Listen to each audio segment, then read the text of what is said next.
کہ ایک دن آپ صلی اللہ علیہ وسلم نے ایک دفعہ حضرت سلمان رضی اللہ تعالیٰ عنہ کے سر پر ہاتھ رکھ کر کہا، اگر دین سریا پر بھی ہوگا تو فارس کا ایک آدمی اس کو پا لے گا، اور مزید کہا کہ جو سلمان رضی اللہ تعالیٰ عنہ کو ناراض کیا اس نے خدا کو ناراض کیا۔ لوگ جنت کے مشتاق ہوتے ہیں مگر جنت سلمان کی مشتاق ہے۔ اس سے ظاہر ہوتا ہے کہ حضرت سلمان رضی اللہ تعالیٰ عنہ کا مقام و مرتبہ کیا ہے۔ آئیے اگلا پیراگراف دیکھتے ہیں۔ حضرت سلمان رضی اللہ تعالیٰ عنہ جب تک یہودی کے غلام رہے وہ اسلامی جنگوں میں شریک نہ ہو سکے۔ رسول اکرم صلی اللہ علیہ وسلم نے 300 کھجور کے درختوں اور 40 اقیہ سونا معاوضہ دے کر حضرت سلمان رضی اللہ تعالیٰ عنہ کو آزاد کرا لیا۔ اب وہ جنگوں میں اپنی صلاحیتوں کا آزادانہ استعمال کرنے لگے۔ مشرکین مکہ اور یہودیوں نے مل کر جب مدینے پر حملے کی تیاریاں شروع کیں، اس وقت مدینے کو دشمنوں سے محفوظ رکھنے کے لیے حضرت سلمان فارسی رضی اللہ تعالیٰ عنہ نے شہر کے گرد خندق کھودنے کا مشورہ دیا، جسے آپ صلی اللہ علیہ وسلم نے پسند فرمایا۔ خندق کھودی گئی جو اتنی گہری اور چوڑی تھی کہ دشمنوں کے گھوڑے بھی اسے پار نہیں کر سکے اور انہیں پسپا ہونا پڑا۔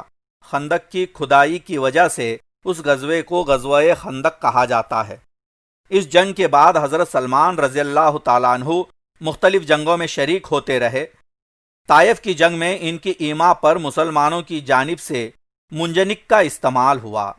حضرت ابوبکر رضی اللہ تعالیٰ عنہ اور حضرت عمر رضی اللہ تعالیٰ عنہ کی خلافت کے دور میں بھی حضرت سلمان فارسی رضی اللہ تعالیٰ عنہ نے بہت سی جنگی کارنامے انجام دیے۔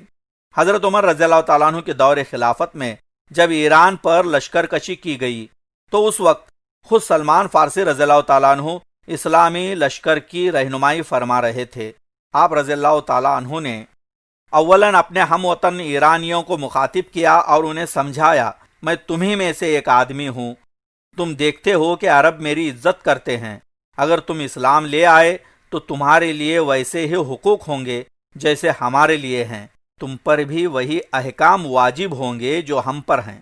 لیکن ایرانیوں نے ان کی باتیں ماننے سے انکار کر دیا تو جنگ لڑی گئی اور دشمن کو شکست کا سامنا کرنا پڑا۔ اس پیراگراف میں آنے والے مشکل الفاظ ہیں اقیہ، عربی وزن ہے، مطلب 3 تولہ 4 ماسہ، خندق گڑھا، مشرکین مکہ، مکہ کے مشرک، غزوہ جس جنگ میں نبی کریم صلی اللہ علیہ وسلم خود شامل ہوں، ایما اشارہ، منجنک دور تک پتھر پھینکنے کا آلہ، ہندی میں اسے گوپھن کہتے ہیں۔ آج بھی کسان فصلوں کی حفاظت کے لیے چڑیوں کو بھگانے کے لیے اس کا استعمال کرتے ہیں۔ اس پیراگراف کے واحد جمع ہیں مشرک جمع مشرکین، حکم جمع احکام۔ اس پیراگراف میں آنے والے محاورے ہیں لشکر کشی کرنا، مطلب فوج کے ساتھ حملہ کرنا، پسپا ہونا، بھاگ جانا، سامنا کرنا، مقابلہ کرنا۔ آئیے اس پیراگراف کا خلاصہ دیکھتے ہیں۔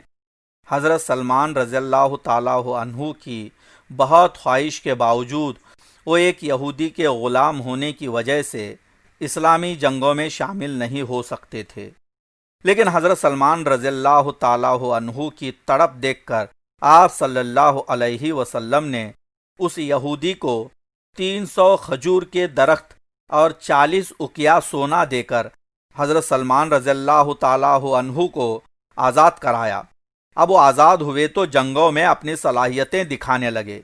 مدینے پر دشمنوں نے حملے کی سازش کی تو حضرت سلمان فارسی رضی اللہ تعالیٰ عنہ نے مدینے کے اطراف ایک گہری، لمبی اور چوڑی خندق یعنی کھائی کھدوانے کا مشورہ دیا، جس سے دشمن کا گھوڑا بھی وہ کھائی پار کر کے مدینہ میں نہیں آ سکے گا۔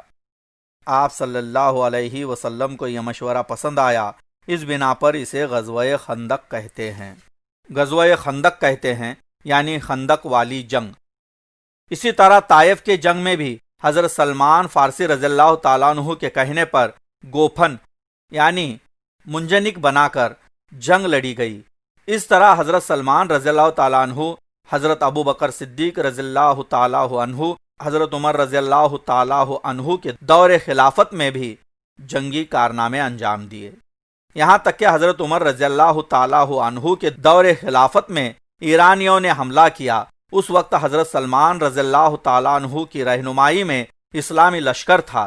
حضرت سلمان رضی اللہ تعالیٰ عنہ نے ایرانیوں سے کہا کہ میں تم میں سے ہوں، اگر تم بھی اسلام میں داخل ہو جاؤ تو تم پر بھی وہی حقوق اور وہی احکام ہوں گے جو مجھ پر ہیں، پر وہ نہیں مانے۔ جنگ ہوئی اور وہ شکست کھا کر بھاگ گئے۔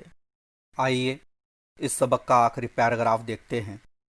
حضرت عمر فاروق رضی اللہ تعالیٰ عنہ کا یہ وہ دور تھا جس میں غلاموں کو ملکوں کا حکمراں اور صفا کے غربا کو اسلامی ممالک کا ناظم اعلیٰ بنایا جا رہا تھا۔